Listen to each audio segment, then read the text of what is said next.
Hello, my friends. My name is Reverend Terry Allan Christian. I'm the author of a book called What Did Jesus Say? The 7 Messages from the Master. I'm coming to you today to talk to you about attitudes.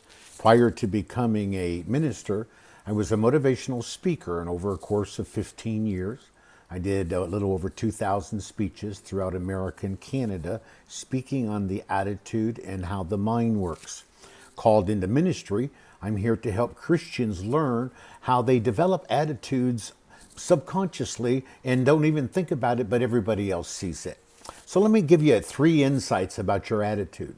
Our attitude reveals 3 things about us. Number 1, it reveals how we feel about our past. I've learned to let my past serve me, not rule me, but many Christians, even though they've been forgiven for their past sins or errors, they keep reminding themselves of that, or their family and friends do. So our past shows up in our attitude of today. The second way is how we feel about our future. The attitude we hold about our future will determine what kind of an attitude we hold today. So I've learned to let my future pull me forward. So if your future is pulling you forward, you're imagining where you're going, what you want to do, and God willing, all things are possible. So most Christians don't do well because they have no plan to do well. So our attitude is revealed in how we feel about our past, how we feel about our future, and the third way is how do we feel about each other? Our society, our family, our friends, our religious circles, even our Christianity. Our attitude reveals that in ourselves. Now, if you're walking according to what Jesus said, then you will be sort of protected against all these many different religious opinions out there from the 30,000 different Christian religions worldwide, all fighting for the same audience, teaching out of one primary book. So I think it's important as Christians for you to remember 90% of our day we're thinking the same way. So it's important to check yourself up from the neck up. Now here are 3 diseases of the mind as I was taught. Let me give them to you. Number 1 is procrastination or neglect. A lot of people postpone today until tomorrow and then they never make it through. Other people, their other disease of the attitude is called worry or fear. A lot of people worry. They become worry warts. Okay, instead of being a warrior for God, they're worriers. A lot of Christians I've met live in fears, F-E-A-R. That's usually false evidence appearing real or false emotions appearing real. But a lot of fear is false education appearing real. And then, of course, the one thing that gets most Christians is complaining. They're just pessimistic. Okay, they need to take a lesson from Moses. He wasn't allowed into Promised Land because he was disobedient. Maybe we need to understand what obedience is. When we're obedient to what Jesus said, we're obedient to what God says. Let me give you 3 ways that you can improve your attitude and improve your faith right now just by hearing what I'm saying. Number 1 is learn to see it like it is.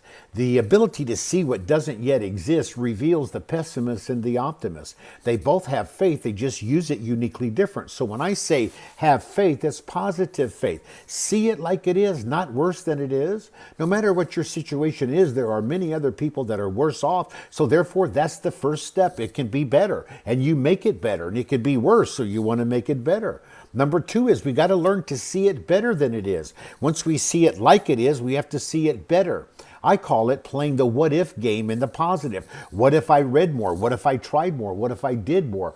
What if I made a bigger contribution all the way around? Would my life get better? The third thing we do for positive faith to improve our life is we make it better.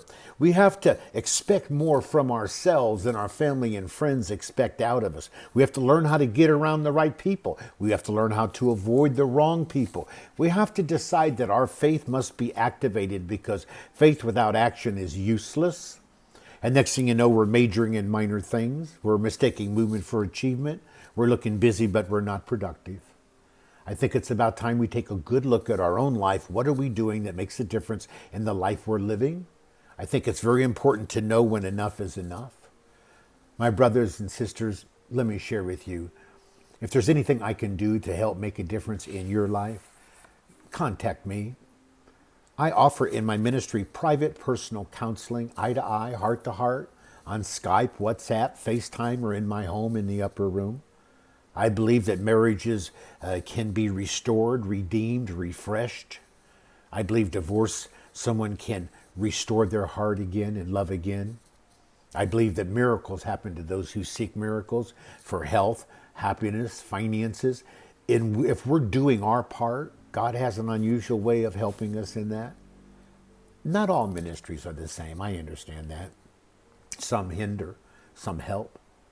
I'm called to help Christians. HELP stands for helping everyone live peacefully.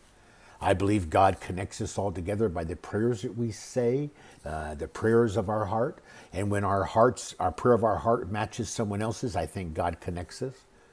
If you think there's a way that through some private counseling, you might be able to gain more strength in your life, I'm here to help. Just click on to the bottom of this link. I know what it's like to have a busted dream, a love gone wrong, and an empty bank account, all in the same day, week, and month. I'm here to help, wherever you are in the world today. This is Reverend Christian saying, God loves you and so do I. And with God, all things are possible all the time, wherever you are, as long as you believe. Goodbye for now.